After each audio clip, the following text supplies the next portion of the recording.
Rozata, icyanzanye ngasi ko gutora ngo ndagutwara tujane ku bana.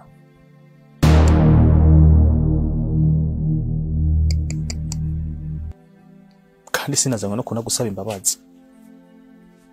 Ahubwo nace ngaha kugusaba ikintu kimwe gusa.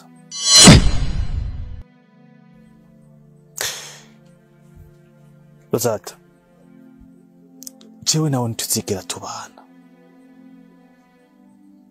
N'uyo mwana ufise mu nda sinzigenda mufasha n'ikintu na kimwe. Ugarayo mazi, hari ikintu ushaka ko tuvuga?